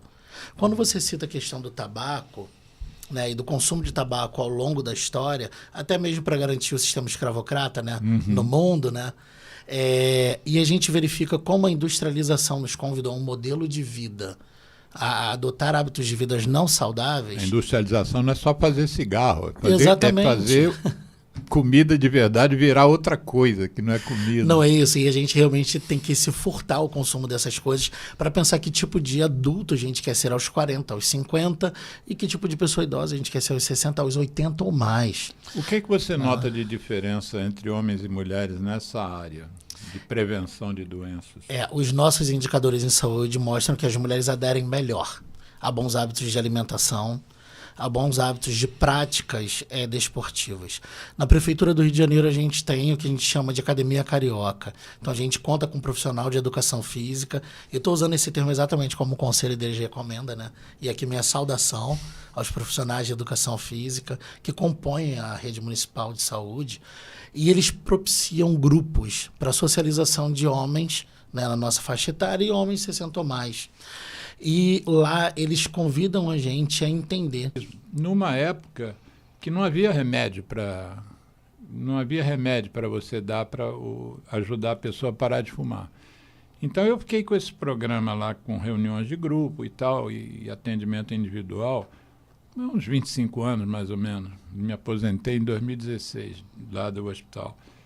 E uma das coisas que me chamava a atenção na época é que a busca pelo atendimento era muito maior de mulheres que queriam parar de fumar do que de homens. Entra um pouco aquela questão que você mencionou no início, dos horários, né? Meus horários eram os horários comerciais. O meu hospital encerrava o atendimento ambulatorial às 5 horas da tarde e não funcionava aos sábados, nem domingo. Então, que era o padrão dos hospitais naquela época, eu não sei nem se mudou agora, mas eu acho que a Clínica da Família, como você tem dito, ampliou esse horário de atendimento. Eu não estou dizendo que sim nem que não. Eu só estou dizendo que as mulheres buscavam a parada de fumar com um profissional, no caso comigo, muito mais que os homens. E eu tenho uma clínica para tratar de fumantes, uma clínica privada. Isso também se repete. Eu tenho muito mais clientes mulheres do que clientes homens. Quer dizer, há uma relação clara aí de autocuidado de um e de outro, e que talvez seja uma coisa, como você também mencionou, cultural, que eu acho que o programa que você gerencia deve estar tendo que enfrentar esse muro, né? Essa parede. Né? Exatamente, a gente está tendo que romper esse paradigma, né? Porque, na verdade, quando a gente dialoga com homens e pensa, por exemplo, na ampliação do horário de funcionamento das clínicas da família, então há de se perguntar, ampliamos e eles acessaram? Sim. Essa é a pergunta. Essa é a pergunta. E a gente viu que nem tanto. Então, tem uma questão cultural. Então, o problema não era só do horário. Não. Então, a gente vê que, na verdade, tem uma questão cultural para que a gente tenha um novo modelo de masculinidade que permita que todos os homens, né, sejam heterossexuais ou não, que entendam, olha, independente do tipo de homem que homem se cuida. Porque ele tem que frequentar. Eu acho que essa frase, a gente tem que trabalhá-la assim, no sentido de tem que ressaltar essa frase.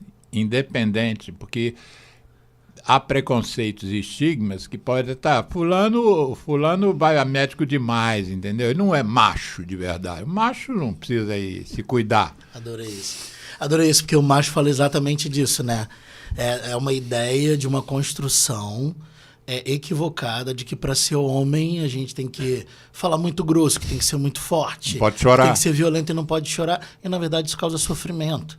Que a partir do momento que esses homens entendem que eles têm que demonstrar o tempo todo que são fortes, se eles experimentarem uma perda familiar de um ente muito querido, como ele é humano e isso pertence ao humano e não ao homem ou à mulher, é natural que ele tenha um sofrimento psíquico e tenha que cumprir aquelas fases do luto. E se ele não se dá o direito nem de poder chorar, de sentir a falta de alguém que ama, como ele vai lidar com essas ausências? Como é que ele vai planejar a vida após algo que é natural, que é a perda de entes que nós amamos muito? Né? Como ele vai lidar com a perda do emprego, como ele vai lidar com a perda... E aí não é uma perda, né? O movimento natural dos filhos encontrarem seus amores, saírem das nossas casas e poderem continuar suas próprias histórias de vida. A gente não pode chamar de perda, mas não deixa de ser uma perda. Não, é isso, os nossos psicanalistas demonstram como isso acontece. E no livro que eu citei há pouco, a autora fala, é uma grande doutora, ela fala das esquivas masculinas. Ela usa esse termo o tempo todo. Ela fala de como o homem se esquiva para exercer a paternidade, porque, afinal, quantas vezes nós demos bonecos de presente para os meninos, para que esses meninos trocassem fraldas dos bebês, dessem leite extraído lá da mama, né, e no copinho para o bebê. Porque qual é o risco que isso pode gerar? É o risco dele se perguntar se ele quer ser pai. Uhum. Nada mais, porque ele naturalmente vai crescer e cuidar de alguém. Eu me lembro que as meninas das minhas relações, quando eu era pequenininho, ganhavam bonecas. Eu, quando ganhava boneco primeiro já era homem. Segundo, era o Batman, o Superman, não é? O Zorro. Eu não ganhava nada para cuidar. Eu ganhava alguém para eu me espelhar. Eu quero ser igual o Super-Homem. Eu não ganhava um bebê para eu me dedicar àquele bebê. Isso era presente para a mulher.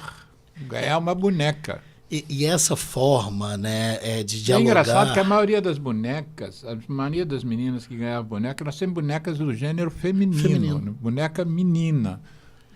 Eu cometi alguns equívocos, né? Eu até brinco, nós demos bonecas para as filhas, poucas. Uhum. Mas eu lembro que minha ex-esposa é uma parceira enfermeira também, né? E a gente deu uma boneca com fratura. Então, assim, né? Tomando soro. Nenhuma viria para a área de saúde, concorda? Né? Tinha uma boneca linda que entrava em trabalho de parto, sabe? Em pano, em tecido, muito interessante isso. Mas a gente questionava porque não podia dar outras coisas. E a gente ofereceu esse diálogo às duas, sabe? Porque a gente realmente teve oportunidades de convidar a si mesmo para poder refletir.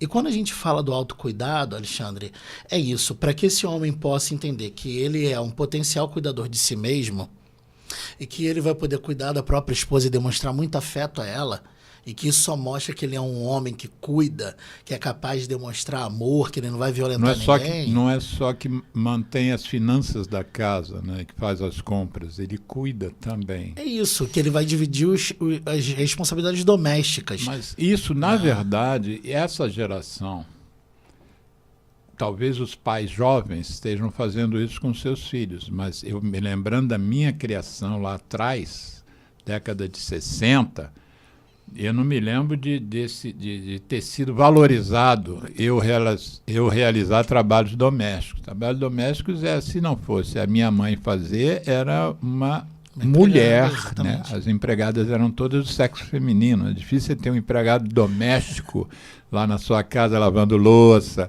varrendo a casa. É difícil ter um homem fazendo esse papel, né? O homem está lá carregando cimento na obra. É isso. Mas vem cá. O programa é longo, mas ele é finito. E eu não queria deixar de falar um pouquinho sobre dois eixos. De uma certa maneira, a gente já tocou, que é a questão da saúde sexual e reprodutiva, mas tocamos muito en passant. Mas não podemos deixar de falar na prevenção de violências e acidentes, né? A violência masculina está agora eclodindo. Um aspecto dessa violência que é a violência contra a mulher. Como é que você, dentro dessa gerência de cuidados com a saúde do homem, eu conversando com a Viviane e com o psicólogo sobre suicídio, a Viviane sobre paternidade, eu mencionei duas coisas que saíram, que uma das causas de suicídio é o bullying nas escolas. As crianças que sofrem bullying muitas vezes se matam ou se automutilam. E eu questionei o psicólogo se a gente também não tinha cuidado do bulinador, né? Esse bulinador não está comprometido psiquicamente, fazendo o outro sofrer, às vezes se cortar para ele ficar vendo. Ele merece tanto cuidado dessa cabecinha doente quanto o bulinado, né? E a questão da violência contra a mulher, a gente está dando muita ênfase à violência que o homem comete, porque os crimes estão sendo diários e bárbaros.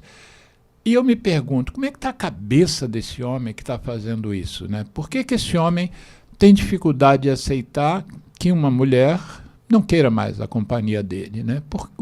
Como é que vocês têm visto isso e vocês conseguem abordar isso? Existem rodas de conversa para falar sobre a violência homem e mulher?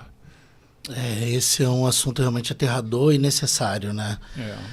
Como você colocou, há um aumento, né, dos novos casos, ou seja, de incidência, né, de registros de feminicídio, de violência doméstica, de violência patrimonial, violência financeira, violência sexual e violência psicológica. Com base nesses indicadores, a nossa gerência tem que trabalhar com as parcerias, como eu falei, da Gerência de Saúde da Mulher, na pessoa da enfermeira doutora Cláudia Dames, que eu gostaria até de mandar um abraço por causa da defesa recente dela. O que ela defendeu? Ela terminou de defender a dissertação de mestrado dela no Instituto Fernandes Figueiras. Maravilha. É uma excelente profissional, entende? Então, acho que vale a pena. Obrigado pela oportunidade de me dirigir a ela. Como é que é o nome dela mesmo? Cláudia Dames. Cláudia Dames. Exatamente. Parabéns, Cláudia. Aí a gente olha para esses indicadores de violência, entendendo que violência também tem uma construção social que vai para além da saúde. Essa questão das construções de papéis sociais, de masculinidades violentas, masculinidades tóxicas, que a gente acabou de falar, ela se dá ao longo de décadas por uma questão multifatorial. Então a gente tem um núcleo, né, para discutir violências na Prefeitura do Rio a partir da vigilância em saúde. Então, na vigilância, a gente tem profissionais muito qualificados para essa coleta de dados a partir dos prontuários eletrônicos, respeitando a Lei Geral de Proteção de Dados, né, para não lidar com dados sensíveis, e onde a gente consegue ter informações sobre, por exemplo, com quem cometeu a violência, contra quem cometeu a violência. Se essa violência perpetrada por homens é uma violência perpetrada por mais homens brancos ou pretos, então há uma necessidade de recorte étnico. E as vítimas também. E provocar um diálogo com questões sociais. Qual a classe social? E a gente vê que violência está presente em todas as classes sociais. Todas. O feminicídio está presente em todas as classes sociais. As mulheres daqui da Zona Sul, as mulheres da Barra da Tijuca, em uma monta diferente, mas todas estão sob risco de uma violência a partir da ideia de que há um pertencimento, como se a mulher fosse um objeto que pertencesse a esse homem. Então, a grande dificuldade, né, e a gente realiza essas discussões com grupos de masculinidades, e aí o Promundo e um outro instituto, que eu recomendo, um diálogo, Instituto Mapear. Mapear na pessoa do doutor, historiador, né, Luciano Ramos, que é um homem preto, um homem periférico, como a gente fala. A gente gosta de fazer esses recortes, né? Eu não conheço nenhuma pessoa tão qualificada para falar sobre isso quanto ele. É alguém que fez os seus estudos em Harvard, né? Tem a formação brasileira, mas uma reconhecida competência, uma liderança importante no país e fora do país. Foi do Promundo e ajudou a fundar o Instituto Mapear. Ele fala da importância de trabalhar com esses violentadores, e você fala de trabalhar com o bulinador. Sim. Né? Então, pensando nos indicadores que falam de jovens homens em medidas socioeducativas, lá no Degase, né? Ou homens até 59 anos e 11 meses, que aí fala política, privados de liberdade. Estão dentro, por exemplo, de Bangu 8. Muitos até pela violência contra a mulher. Muitos até pela violência, né? E graças a que a gente tem que comemorar, infelizmente, mas a gente tem que usar essa expressão, o impacto da Lei de Maria da Penha, né, que fala de violência de gênero, não é só contra mulheres, né? Fala também de violência contra homens, mas a gente tem que comemorar como a gente conseguiu, a partir dessa lei, ver uma transformação que não só culpabiliza esse violentador, mas que faz com que a gente tenha que garantir saúde a ele. Então, quando a gente olha para o complexo prisional de Bangu, a gente tem que sinalizar que lá dentro tem estratégia de saúde da família. Que lá dentro, muito recentemente, a prefeitura conseguiu colocar equipes de saúde da família para cuidar daquelas centenas de milhares de homens e mulheres privadas de liberdade. Lá dentro nós temos gestantes, lá dentro nós temos pais, lá dentro nós temos homens e mulheres fora do ciclo gravídico. Então, qual é a prevalência de tuberculose dentre esses homens privados de liberdade, desse homem que é perpetrador de violência, qual é a prevalência de consumo de cigarro, né, experimentada por ele antes de ir para o sistema penitenciário? Qual é a incidência de doenças transmissíveis entre eles? A gente lembra do Drauzio Varela por conta daquele filme incrível, né, que tinha o Rodrigo Santoro lá como grande ator, e aí meu abraço aqui também ao Dr. Drauzio Varela. Ídolo. Exatamente, eu tenho que dizer isso. Não conheço pessoalmente, mas espero poder conhecê-lo. Ele é meu ídolo, inclusive, não só como médico, mas como comunicador. Sim, queria muito ter essa oportunidade de um diálogo com ele, né, e com outros grandes líderes, porque através da arte a gente consegue mudar muito do comportamento humano, né? Então eles conseguem extrapolar e transbordar isso. Então, lá dentro do sistema penitenciário, a gente consegue garantir o acesso a essas consultas, por exemplo, e a análise dos mesmos indicadores em saúde do homem.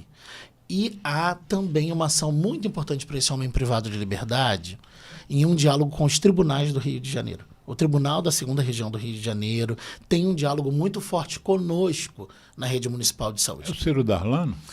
Hoje eu vou citar o nome de uma juíza, né, doutora Raquel Crispino, porque é extremamente importante. Ela é da Rede Nacional de Primeira Infância, tá? E ela tem um trabalho incrível em nos convidar ou nos convocar para que a prefeitura demonstre como a gente cuida desse violentador. Seja ele o que provoca o bullying, seja ele o que causou a lesão física, a violência sexual e psicológica. Então, a oferta do cuidado tem que ser semelhante à que a gente faz aqui fora do sistema prisional. Esse homem tem que ter acesso ao médico, ao enfermeiro, ao profissional da farmácia, ao psicólogo, mesmo estando dentro do sistema prisional. Então, entenda, uma mulher gestante privada de liberdade, se ela faz o pré-natal dentro do sistema prisional e ela vai partejar em uma maternidade, ela não vai com o uso de equipamentos policiais, porque ela também tem que ter acesso a um partejar humanizado. Né? Ela já foi julgada, ela já foi condenada e está cumprindo a pena. Para nós, médicos e enfermeiros, nós somos provedores de cuidado, e o mesmo que acontece com ela tem que acontecer com esse homem privado de liberdade. Então, se ele precisa, ele é atendido na UPA dentro do sistema prisional. Se ele precisa para fazer prevenção, profilaxias, ele tem as clínicas da família lá dentro.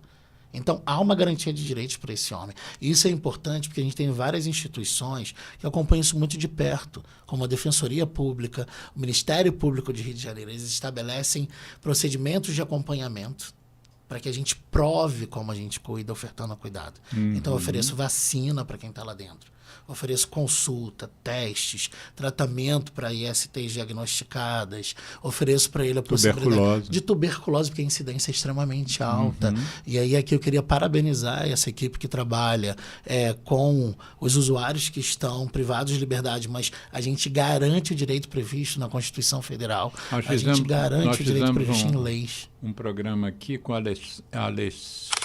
um trava-língua, Alexandra Sanches, que hoje é da Fiocruz, mas já foi do DESIP, e é médica, pneumologista, e fizemos um programa sobre tuberculose nas prisões, e eu vou colocar o link aqui na reedição e vou mandar para você também, um programa interessante, porque fala, Geraldo. Doutora Andréia Fernandes mandou um áudio. Andréia Fernandes? Pode botar, você que coordena o tempo aí, que o programa faltam 11 Oi, Alexandre, minutos. Boa tarde. Fala, Andréia, é uma Manda pediatra. Aí um grande abraço, um grande beijo aí pro meu amigo Márcio, que tá aí contigo hoje. Isso. Tá? Acabei de ver aqui, um super amigão. Um grande beijo aí para vocês. Que bom, Andréia. Andréia já esteve aqui mais de uma vez. Nós estamos trabalhando junto aí na divulgação da síndrome alcoólica fetal, né, na SAF, que ela é uma grande interessada nesse tema, e estamos trabalhando também em questão de TDAH, de autismo. A próxima vinda dela aqui vai ser para a gente falar sobre o autismo. Obrigado, Andréia. Depois eu vou mandar o link com a reedição do programa que eu devo fazer amanhã. Mas, Márcio, também te dou aí uns 3 minutos para você não deixar de falar na outra questão, que é a saúde do homem, essa quantidade imensa de incapacidades e mortes, incapacitações e mortes pela violência e pela violência interpessoal você já comentou que a violência auto-aplicada, que é o suicídio, o homem é que está se matando mais, mas a questão da violência, por exemplo, no trânsito, sobretudo com essa meninada com as motos, né? Como é que se pode melhorar isso? Não sei se a prefeitura tem alcance para melhorar essa situação, além de tratar os acidentados. A prefeitura tem feito um trabalho muito grande do diálogo da Secretaria Municipal de Saúde, através do Dr. Daniel Sorães, né, e a Sete Rio. A Sete Rio é uma parceira incrível. Nós tivemos uma ação na área do centro do Rio de Janeiro, na Lapa, em memória às perdas que aconteceram no trânsito, recentemente, no último dia do mês de agosto, na Lapa. Exatamente com apontamentos com esses números, com esses indicadores alarmantes. Os números são aterradores. São aterradores, não há outra expressão. Na verdade, o que a gente percebe é a necessidade de um diálogo que mostre, primeiro, se a gente pensa como a gente pode se deslocar pela cidade, né? E a gente tem visto, na verdade, uma grande preocupação do prefeito em trabalhar a malha viária, com a expansão do sistema de BRT, recentemente uma aprovação na Câmara de Vereadores por uma transformação para o uso de VLTs nesses espaços. Mas a Sete Rio ela tem sido muito eficaz no momento em que ela aciona o sistema de saúde no momento de um acidente. Né? Nós temos ali pertinho da Prefeitura o COR, o Centro de Operações, de onde vários jornalistas podem enxergar a cidade ao longo de 24 horas Vivem do dia. fazendo flashes lá de dentro, né? O jornalista está num jornal da TV, está lá dentro. E esse é um investimento que a gente não encontra em quaisquer cidade do país, né? Como gestor, como enfermeiro, eu tive a oportunidade de viajar para poder colaborar com algumas municipalidades no país. Então, assim, tem que ter uma escolha. E eu acho que esse é o primeiro caminho. Para mudar esses indicadores de violência, tem que ter uma escolha de quem é responsável pela cidade. Então, houve claramente uma escolha do secretário municipal de saúde para poder conduzir o diálogo, né? E aí o prefeito também demonstra essa escolha como alguém que é responsável pela cidade, de investir na malha viária. Segundo, há um diálogo da prefeitura, por exemplo, com a 99, com os entregadores do iFood, pensando... Há um diálogo? Há um diálogo, há uma coordenação de prevenção de acidentes. Então a prefeitura já tem isso. Que não tem assim, visualização, nem eu sabia disso. Eu sou uma pessoa interessada, sou do grupo que criou a Lei Seca, à frente o meu amigo Fernando Diniz, perdeu um filho num acidente de trânsito, e a partir dele a gente elegeu o Hugo Leal, que era o presidente do Detran, elegemos deputado, foi o relator da Lei Seca que foi aprovada. O Fernando Diniz foi várias vezes ao STF defender a causa. Mas eu não tinha noção de que havia esse diálogo entre a prefeitura e grupos de motoqueiros, motoboys. Isso é extremamente importante, Alexandre, porque assim, quando a gente olha para o território, é natural a gente ter que fazer o caminho da empregabilidade. Né? Então é uma cidade potente, é uma cidade pungente, a gente vê que é uma cidade que cresce economicamente em quase todas as regiões, né, economicamente, mas há uma informalidade. E nessa informalidade há de se pensar alguns caminhos para gerar proteção a esses profissionais. E a prefeitura fez esse diálogo, né, com esses dois grupos que eu cito aqui, por exemplo. Acidente de moto, qual é o percentual Qual é o percentual de gênero nos acidentes de motos? O número de mulheres acidentadas é mais na garupa, imagino eu. É mais na garupa, mas os homens respondem por mais de 75% desses acidentes de moto. Mais 75%. Eu achei que fosse mais até. Não, na verdade o que acontece? A gente tem que trabalhar com a questão da notificação. Muitos acidentes não são notificados. Além disso. Eles se acidentam, levantam e seguem a vida. Né? Então, quando ele geralmente cai, e a gente vê que, assim, coloquialmente, a gente percebe que há uma proteção, né? Se alguém se acidentou, um motoqueiro, os outros Seus param para tentar muito interessante isso. Entender o que aconteceu, nem tanto para buscar o culpado e responsabilização. Não. É para saber se precisa acionar mesmo o sistema público de saúde através de corpos de bombeiros, e aí aqui minha saudação também, né? As equipes de corpos de bombeiros que fazem um trabalho incrível. Eu trabalhei alguns anos no SAMU, é um negócio impressionante. E eu trabalhei há um tempo atrás, não tinha tanta moto. Eu imagino que o SAMU hoje, o 192, deva estar sendo... Porque eu ando de carro e tem aqueles repórteres aéreos das rádios, né? Trânsito parado em tal lugar, é sempre assim, acidente carro e moto, acidente caminhão e moto, ônibus e moto, me dói o coração, porque é tudo gente entre 20 e 25 anos, a grande maioria, no máximo 30, a maioria, que é gente jovem às vezes, não só perdendo a vida, mas às vezes perdendo membros, né? Eu vi um ortopedista falando sobre os acidentes de moto, que diz assim, o nosso trabalho lá, nossas enfermarias, parece que a gente está numa guerra, como a Ucrânia com a Rússia, de tanto acidentado e tal. Agora, se alguém quiser falar contigo, é muito rápido, porque o Geraldo já falou que tem 2 minutos. O que você disponibilizaria? Bom, se alguém quiser entrar em contato contigo, se chamar para uma palestra, coisa. Eu recomendo sempre o caminho oficial, né? Sim. Cargos são transitórios, nós somos Sim. cidadãos, né? Usem o e-mail da Gerência de Saúde da Pessoa do Homem, só as iniciais, né? GS.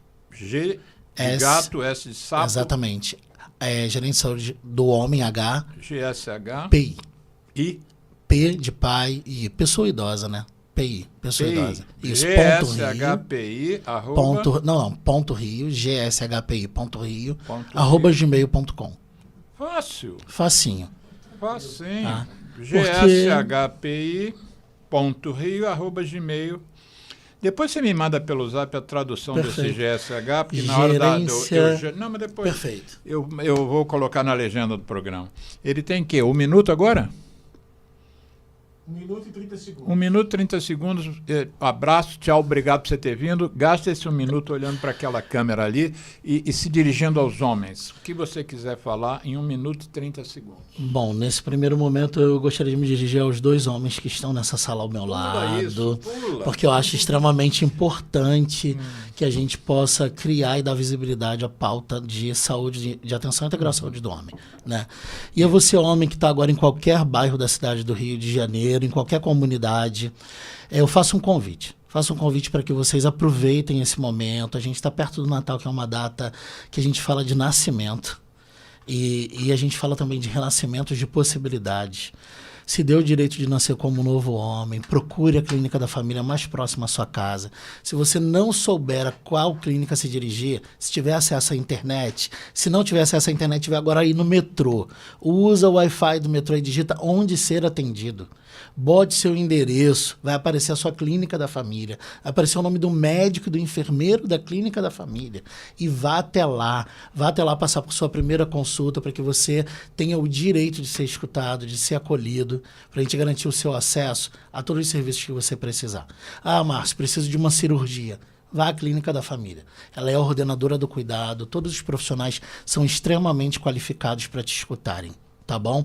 Se você estiver grávido, estiver agora passando por um momento de cuidar da gravidez, vá à clínica da família, peça para fazer o pré-natal do parceiro, seus testes rápidos, para saber como é que está a sua pressão, sua glicemia, que é a quantidade de açúcar no sangue, faça a sua mensuração de sua estatura e seu peso, faça um projeto junto com a sua parceira, luta para preservar sua relação. Seja o pai que a sua filha e o seu filho gostariam de ter. Seja aquele pai que você gostaria que seu pai fosse. Tá bom? Nós somos homens, nós não somos violentos, nós somos seres humanos. Tá? Contem uns com os outros, não sofram sozinhos. A Prefeitura do Rio está de braços abertos para vocês. Muito obrigado, Márcio Ferreira.